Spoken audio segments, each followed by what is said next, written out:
Welcome back to Vikes with a Mike on this special Friday episode. As always, your host JC here with my best friend and co-host Tyler Williams. Oh man, we got a special one for you guys today. We were unable to record Tuesday, and the Vikings played last night, so we'll be coming at you with a breakdown of the Detroit Lions game, yikes, and yikes! the Steelers game. Also, yikes, to be honest with you. Not as much yikes, but still yikes nonetheless.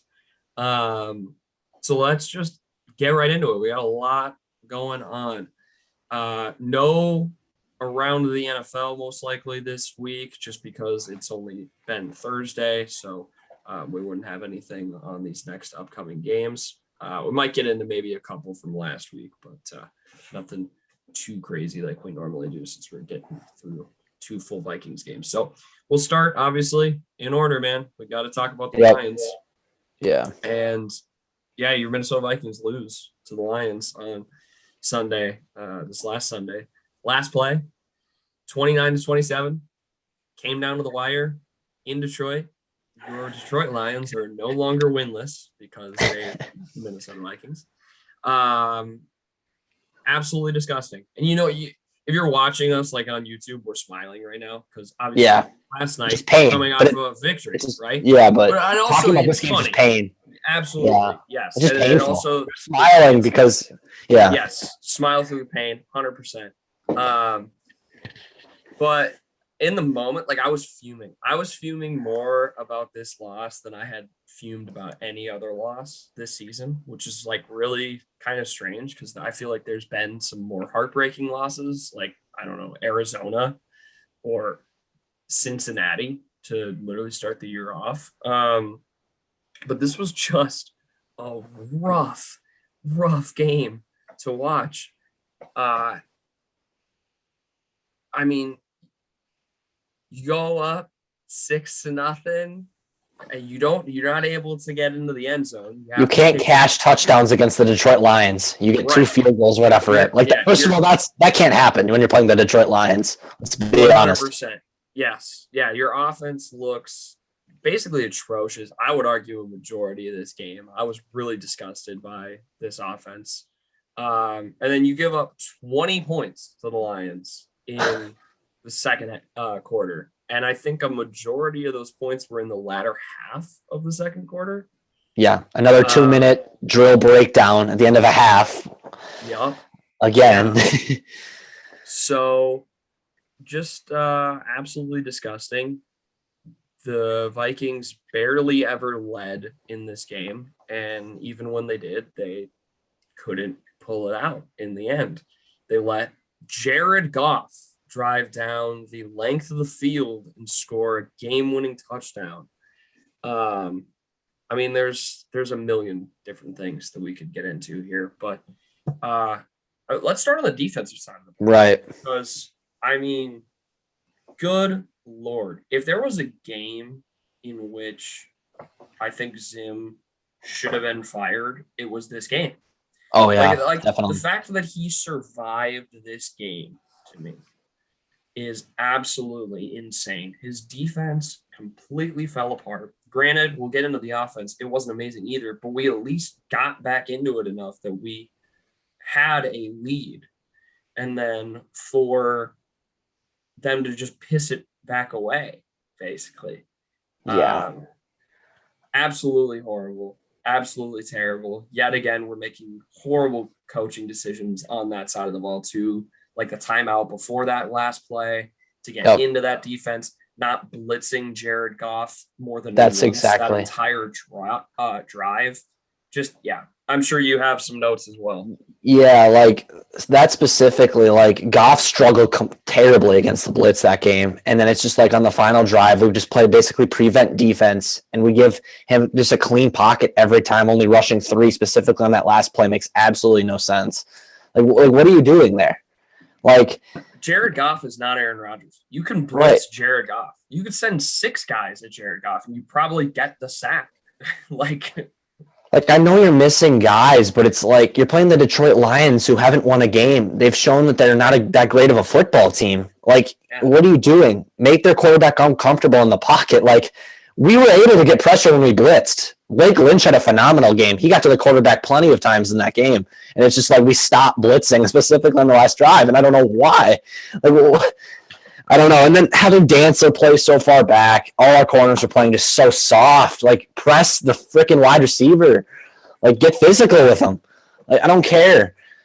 Like, I know there was a ton of pass interferences in this last game, but like, you're playing the Detroit Lions in this game, the Detroit Lions game specifically. Get physical with their receivers. They're not very good.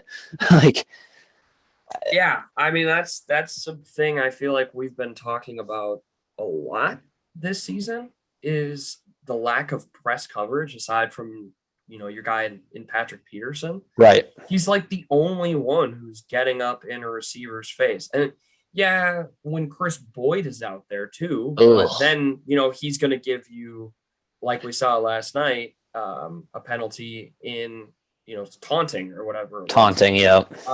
Yeah, so it's like you want that physicality in the coverage, but not in the personality, if that makes sense. Right. Yeah. So yeah, I mean Breland. First of all, Breland is sick of getting called out for how bad he plays, and all I have to say to that is play better. Play better. Yeah. Play better, and you won't get called out for it. You wear purple and gold, so we're rooting for you. I mean, you can make up all this stuff about how you feel bad, or not feel bad, but like how you don't like the criticism, and we don't know what we're talking about. Dude, you suck. You get burnt consistently. You are terrible. This film shows that. And when he does get burned, he's holding on to guys and getting pass interference. Or he's faking injuries. Like, dude, you need to just stop. You need to stop. And if you want us to talk about you in a better light, play in a better effing light. Like, just play better. We want to root for you. It's not like that. Anyways, had to get that off my chest because I'm really sick of his tweets. But anyways, Cam Dantzler, don't play off that much, but Rashad's been playing off that much. And then that play, if you watch him, he actually has great coverage. Like if Goff would have chosen to throw his way, like there's a reason that he threw to Cam Dantzler's direction instead of to Breland's direction. Honestly, yeah, you bring up a good point with that. Like a specific example of this is I remember the Seattle game in week 3 where we were playing off DK Metcalf like 5 yards in the red zone. I remember that. I remember that exact play. I just remember that. I just clicked in my head. Literally playing off DK Metcalf like 5 yards in the red zone. Like we just let him catch the ball. Basically, it is a issue that has reared its head multiple times, and if you look at it from a football perspective, and I guess for anybody who's listening who like wants to know the reason why it doesn't, you give your corners a little bit more space to maneuver with if normally you're going up against a guy who's maybe a little faster so that they have a little bit more of a cushion, or because you want to play more of like an outside leverage, or because you're in a game time situation where they're going to go for, a larger chunk of yardage, right? So that basically your guy is already down there. Your guy is where that receiver wants to be.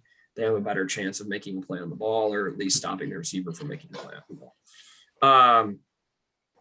This is not a situation in which they needed to do that. It was 4th and 2 from the 8, let's say, or something like that. Yep. I know it was within 10.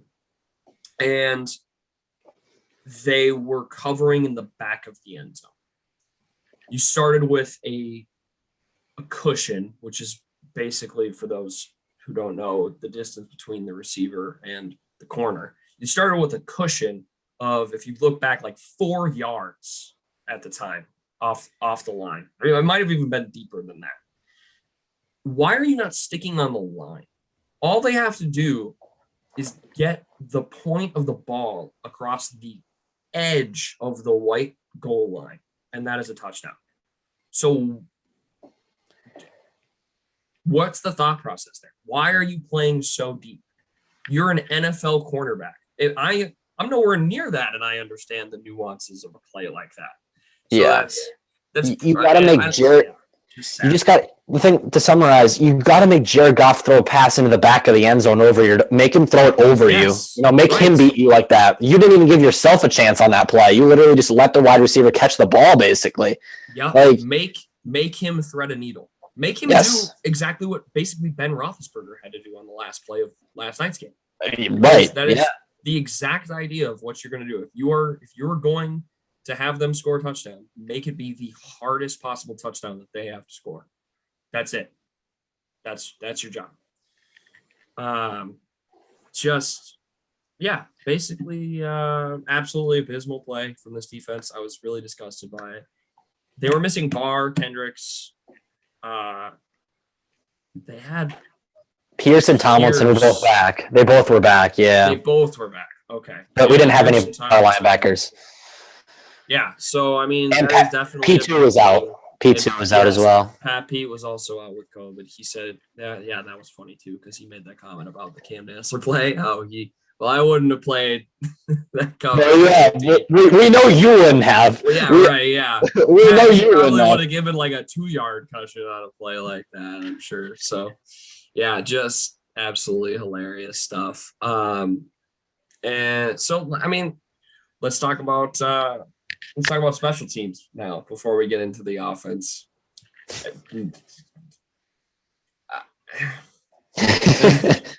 Cool. Thanks, Greg. You scored 3 field goals. That's awesome. But I would have not liked to see you out there, at least for those first 2. And that goes more to the offense, right? Like they're the ones that have to punch it in. But it's like, yeah. And then I can't wait to talk about Greg in the next game. Yeah, and that's the thing, and that's kind of why I'm bringing it up now, is because it's like, wow, you were perfect this game in a loss, and we'll get into how he performed last night. And then finally, the offensive side of the ball. Where do you want to start here? Holy, in this Detroit game, wow. Where do you want to start? Because I can go anywhere. Protection. Oh, let's start with protection. Oli Udo. Wow. Yeah. So I believe this 4 pressures allowed. How many penalties was it exactly? Oh my God. Yeah, it was it like 6 or something like that? 7? Yeah. Him at left tackle was. I love how we just love to switch guys around and then just move Oli Udo to left tackle, even though he hasn't played there the entire year. Yeah, that makes so much sense. What are we doing as coaches there? Why are we just flipping? Yeah, well, I mean, the one thing that you maybe have for an argument as a coach is Oli Udo was a left tackle in college. That's maybe your one single argument, but that is a terribly rough argument. That, to say the least. But yeah, I think you hit the nail on the head, right? How can you trot out? Well, I can tell you how. It's because of injuries, but your line consists of, from left to right, Oli Udo, Ezra, Garrett Bradbury, Mason Cole, Brian O'Neill. What in the world, my guy? What in the world? You have a left tackle out of college. I'll give you that. Wow, but he's really not that great because he's been playing guard since the whole season. Yeah. The entire season. Right, since you've thrown him in there, basically. Then you have a former tackle playing guard next to him in Ezra Cleveland. Then you have Garrett Bradbury, who was benched at center, back at center, because your only swing guard is Mason Cole, the guy that you have been playing at center. You move him to right guard. And then luckily you have Brian O'Neill, who's fantastic. Yeah. That stuff. Yada, yada, yada. But 4 out of 5 us losing our minds about it's not good. Look, apparently Mike Zimmer believes that Oli Udo seeing a couple snaps at left tackle in training camp is just enough to just throw him in a game. Hey, again, he was a tackle in college. Like, I'll give him that. But Yeah. but he hasn't had any of that. Like, Where did he play? Elon though? Didn't Oli Udo play at Elon? Didn't he play at Elon? I think that's where. I don't know what the college was. I just know that when we drafted him, he was a tackle. Okay, I think he went to Elon, and that's not like I'm just gonna say that's. I know it's not a good college. That's the NFL. Wherever he was, it was not like a fantastic. Like, I'm not trying to throw shade at the guy, but it's just like that's just a completely different situation playing tackle in the NFL compared to left tackle there. But no, and I'm forgetting where I heard it. I wish I remembered so I could give him better credit, but I will say this is not an original idea, but I know that like the big issue with Oli, because I saw a breakdown of his game somewhere. I want to say it was Locked On Vikings. He's got like this tendency basically that can be found kind of coached in college. Some guys get rid of it when they get to the NFL, others don't. And that tendency is if you lose your rep badly, hold. Because it's better to hold and risk, being seen, hopefully just not being seen, but risk being seen and getting 10 yards than letting a guy blow right by you, get to your quarterback and potentially, injure them or cause a fumble or lose 17 instead of 10. Right. Yeah. Or have a bigger chunk of yardage lost. I think that's a really terrible thing to have instilled as you as a player. Like, I think that's something that coaches should be really trying to coach out of him. But that's like his big flaw. If we're looking at it from a purely like football player perspective, personnel, what is going wrong here? So the fact that he's been dealing with those issues at right guard, and then you move him over to left tackle, it was basically bound to happen. Right. That he was going to get absolutely fleeced. And what was amazing is he was getting a like crazy jump on some of those snaps. Like they weren't calling him, but he was like committing a ton of false starts. Oh, it was happening so much. Yeah, that's what I was gonna say. He just kept getting so many like just jumps, and like some of them were super obvious. The ones that were called were like the most obvious though. Those were. But I mean, like there were another 4 at least that I can think of that I know for sure that weren't called. By the way, he doesn't need to be kicking out that far. We're getting into the minute details now. Yeah, right. But like he doesn't even need to be kicking out that far sometimes. Like he's getting into this insane stance, right? Where he's like shooting all the way out, and he's basically giving a defender an inside move. So it's really no wonder why he looked absolutely atrocious. Just to finish on the offensive line and hopefully maybe be a little bit more positive, I think we'll be fine. I think once Christian Darrisaw comes back, you get Ezra Cleveland. I think I can't believe I'm saying this, but you keep Garrett Bradbury at center. I think you put Mason Cole in at right guard. I think he's been pretty decent for it. He's been serviceable at least. I think he's been better than Ole, and then O'Neill's obviously the man over at right tackle. So I think that's the move for them. I mean, I think the run blocking was good this past game, but we'll obviously get into it. But just to be a little positive to end with this Detroit offensive line, just garbage. Yeah. Yeah, I couldn't agree more, to be completely honest with you. Especially if apparently Wyatt Davis just is not ready at all. Like in my mind, if Wyatt Davis is at least even worth, like I want to see him. Like, I want to see what's going on. The fact that they haven't even shown him yet. We've been having these issues. In my mind, the perfect lineup is something like a Christian Darrisaw, Ezra Cleveland, Mason Cole, Wyatt Davis. Yeah. O'Neal. Right, yeah. That's a fantastic line in theory. Or at the very least average or slightly above average, which is all we need. Yeah, I think a lot of people in this fan. I think I know that you just cut out, but I'm gonna assume that what you mean is a lot of people in this fan base really want to see something like that. And yeah, I would be shocked if people weren't thinking the same thing. Sorry, you cut off. So I said a lot of the fan base wants to see Wyatt Davis, but the coaches are just holding him back from us, basically, because apparently he's making a ton of mistakes in practice. Yeah, so who knows? Hey, I mean, that's the job. Who knows? Yeah. If he's not ready, then he's not ready. I don't Right. want to see him if he's not ready. But yeah, I mean, dude was supposed to be a first round pick at one point, so definitely would like to see him sooner rather than later.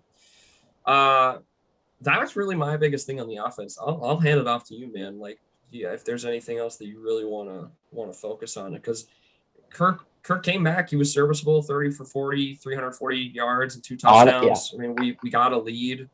Madison looked good in replacement of Cook, but I don't know if there's any like big things that you want to do. No, I thought Kirk actually looked really good in this Detroit game. He had a lot of his throws. I thought Alex Madison did a fine job replacing Dalvin Cook. He always seems to have good games against the Detroit Lions.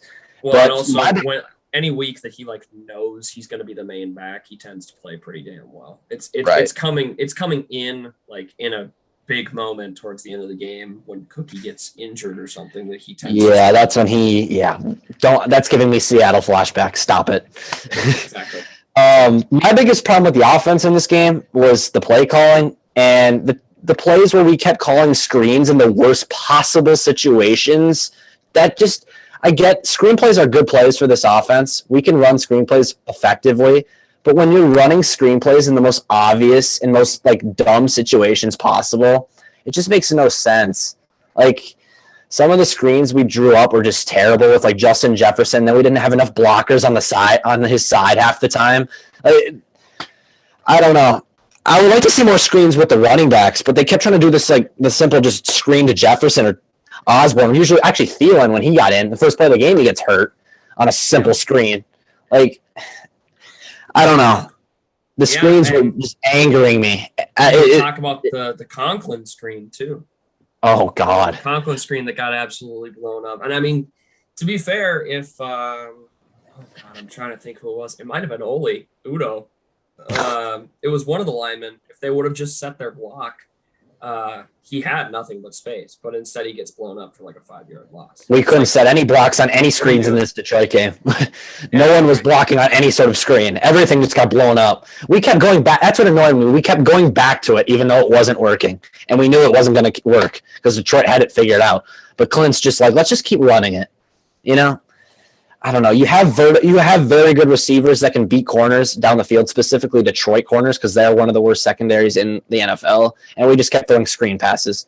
So it's just frustrating. I love seeing JJ getting like 14 targets for 11 grabs and 180. I mean, the dude is going off, but I don't know. It got to the point where we just kept forcing it to him in like triple coverage, specifically the Steelers game, which I'll probably get into, but I don't know. I would have liked to seen KJ get more targets in the Detroit game specifically. Yeah, I agree. Yeah, 100%. I think he had kind of a almost resurgent-esque game in Detroit, and obviously he followed that up this next week. And so I think honestly, with that, that's a great transition. So if you want to get started with the offense for the Steelers game, I mean, we're coming into Thursday Night Football. Let's just, kind of lay the groundwork, right? Because we didn't have any sort of build up. We didn't have any like game preview for going into this week.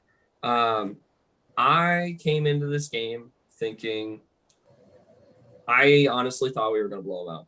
I will be completely honest with you. I went into this game. I was actually telling one of the guys when I was working the game beforehand, I was like, I wouldn't be shocked if we win handedly.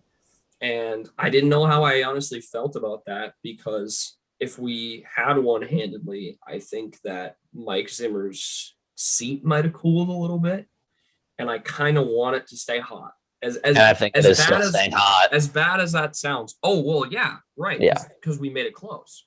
But that's what I'm saying. Like if we would have blown them out, if we would have won handedly like we were at one point, I don't know if we're talking about, like, is Zimmer still one win away or one loss away from being fired? So, yeah, that was kind of my idea or my thought process going into the game, and then obviously what happens.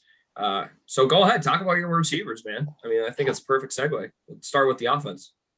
That KJ touchdown was phenomenal. I mean, I was just talking about him, so I'll start it off there. I mean, that was a great.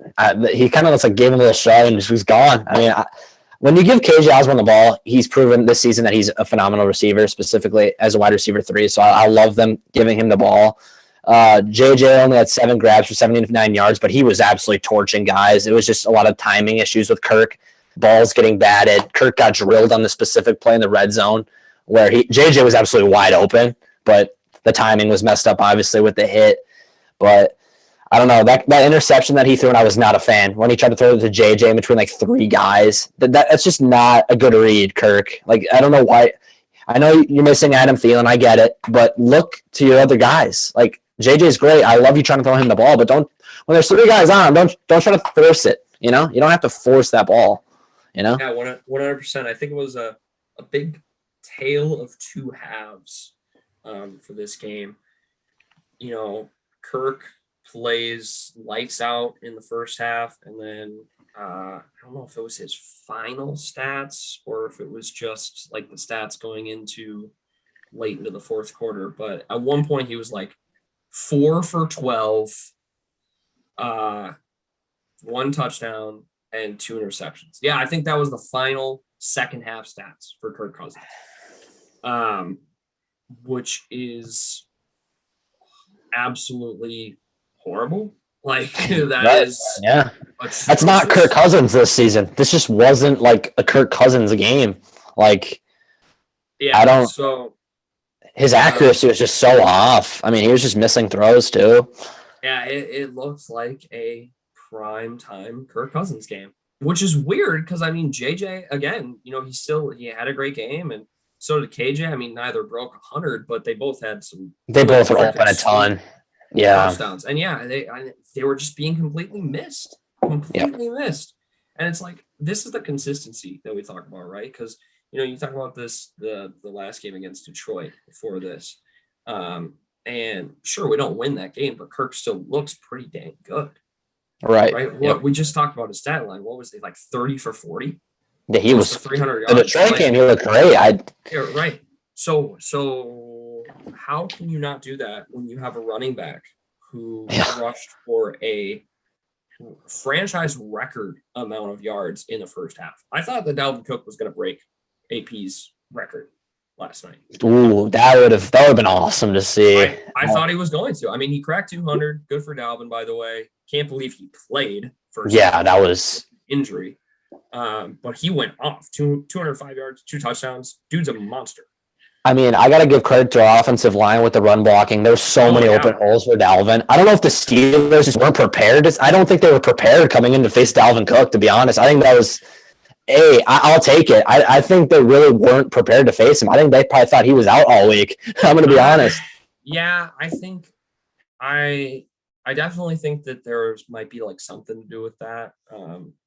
Dalvin has done this before, though. He's played with a brace like this, and same deal, actually. He ran, I think, for over 200 yards and got 2 touchdowns.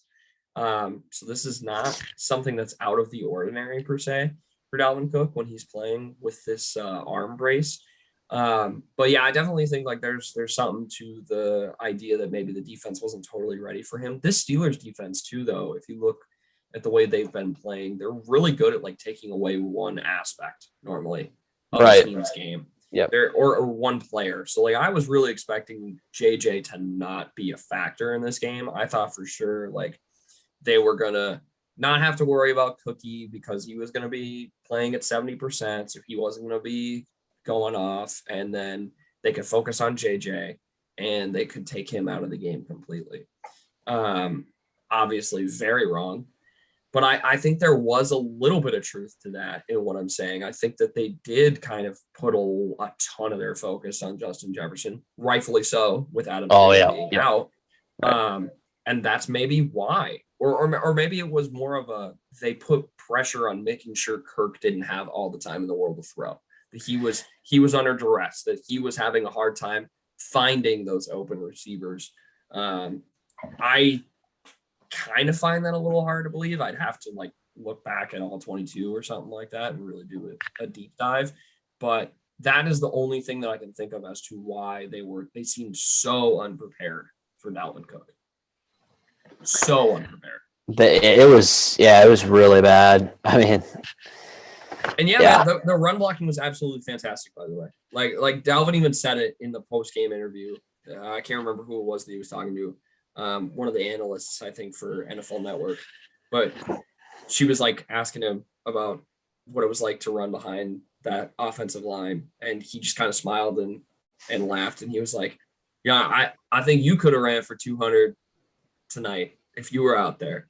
Like that. That's how much that's the kind of quality that he was obviously seeing in the blocks, and that's how much he's attributing his running success to his offensive line.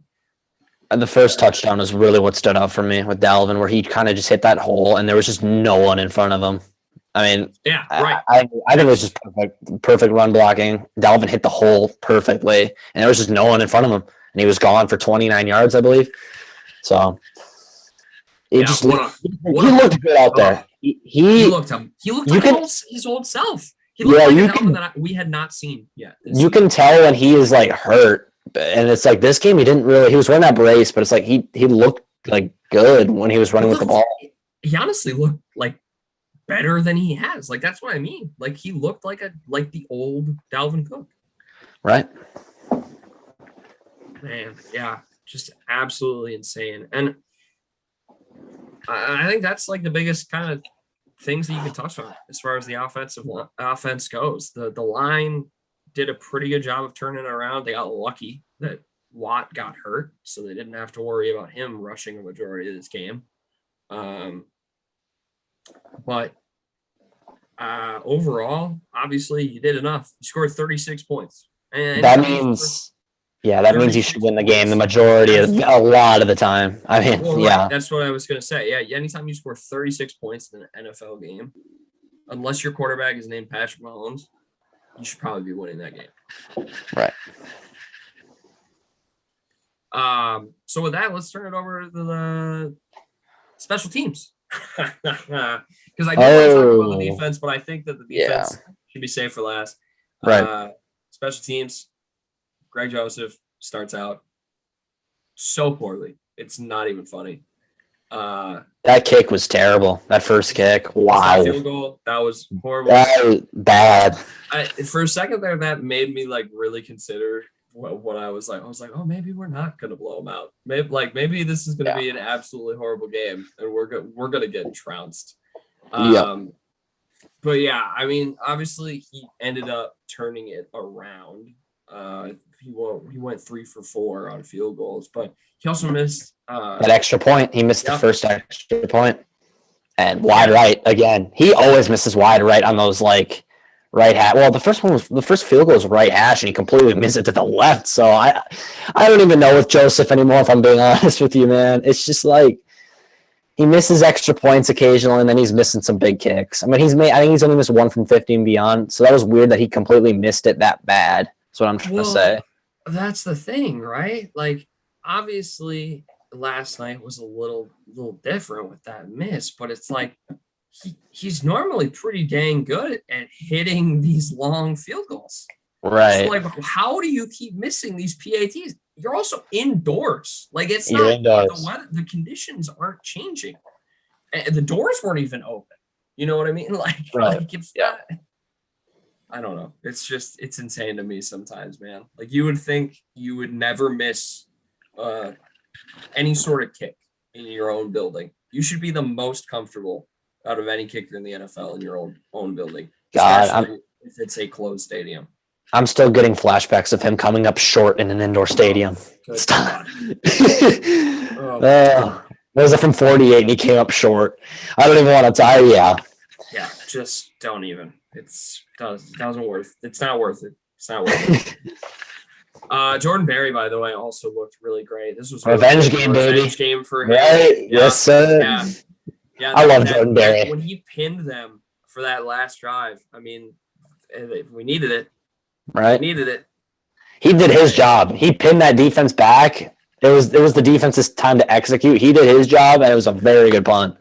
It was an awesome punt. I mean, it sucks that again it still had a shot there, that drive at the end, to turn it into a potential game-tying score. But I love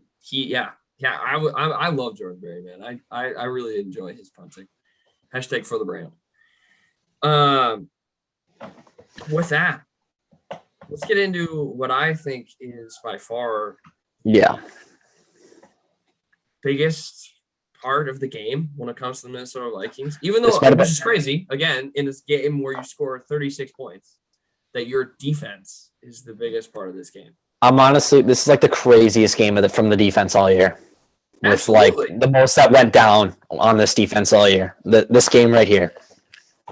Yeah, man. I think Zim. Just so much emotions Yeah, from me. 100%. So you get Kendricks and Barr back, which is obviously a huge difference, a like inexplicable difference.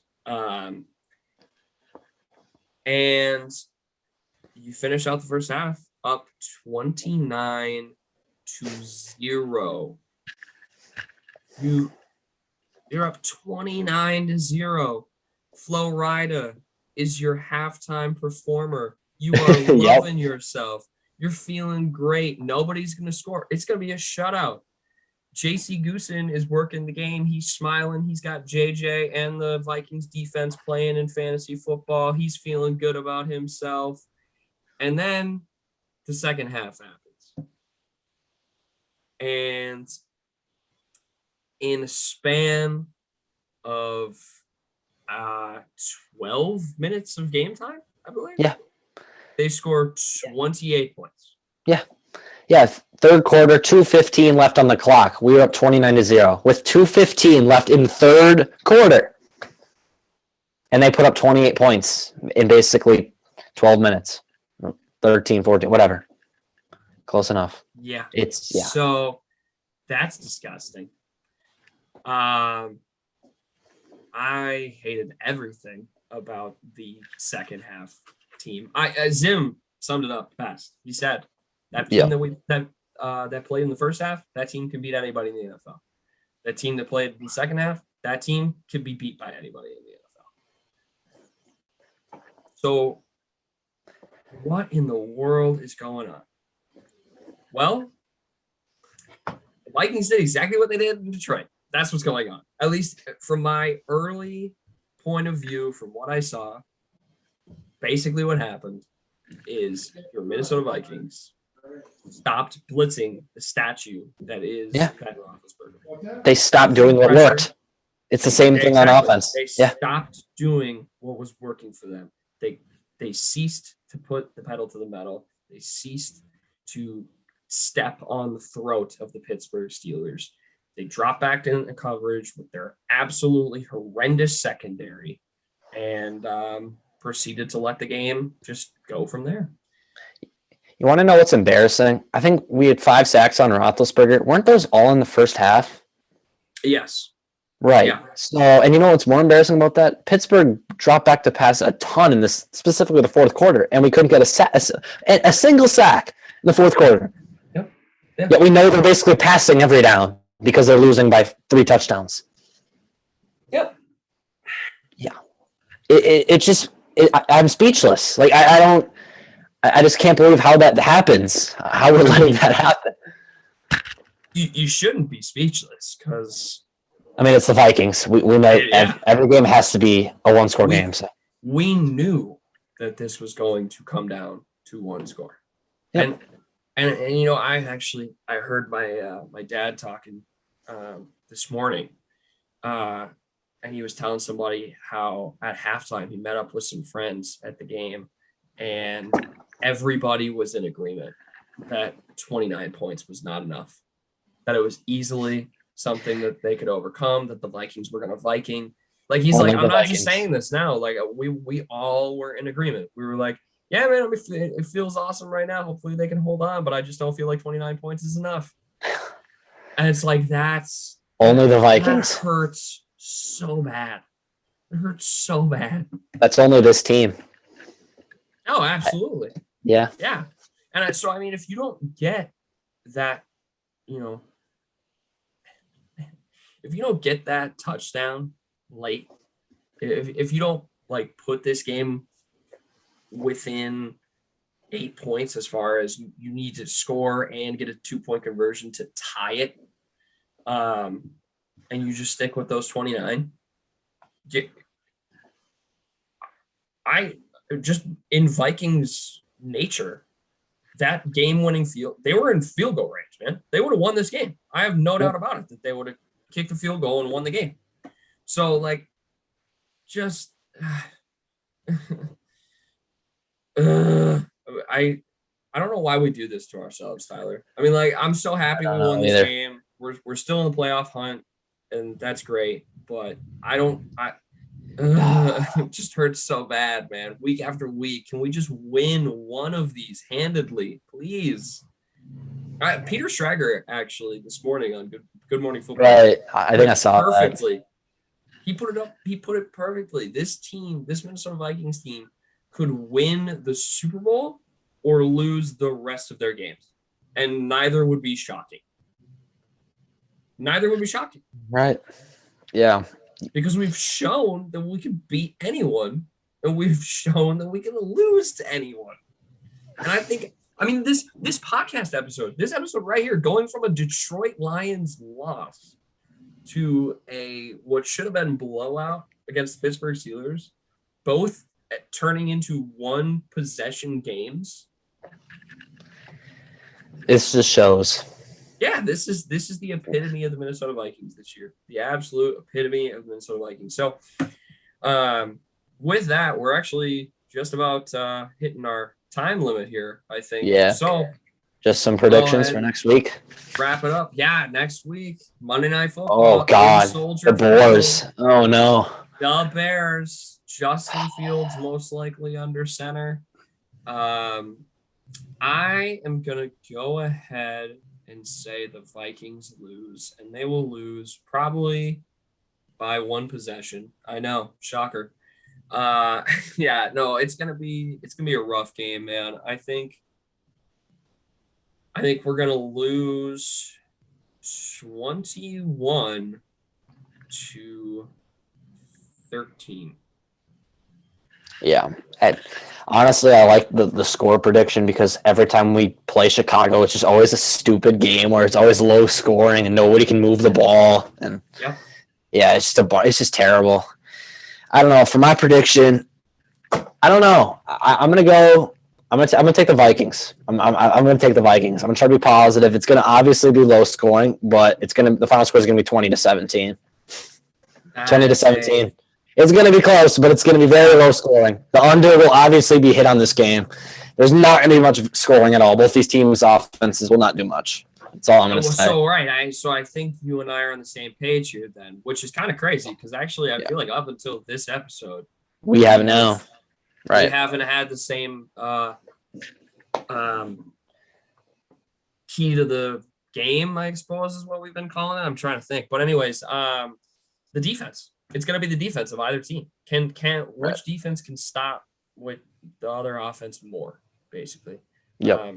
Because for some reason, well, I know the reason. It's because it's Monday Night Football and we have Kirk Cousins under center. Playing Soldier Field. Yeah. I don't have any confidence in this offense, but I also don't have any confidence in the Bears offense by any means. I don't either. Our defense should be able to stop the Bears offense, especially with the amount of time that now our players kind of get off. Like, it's almost nice that we played Thursday and we're going to a Monday game. They get an extra couple days of rest. So, yeah, man, it's going to be crazy. I'm excited about it. I think Dalvin Cook is going to have a big game.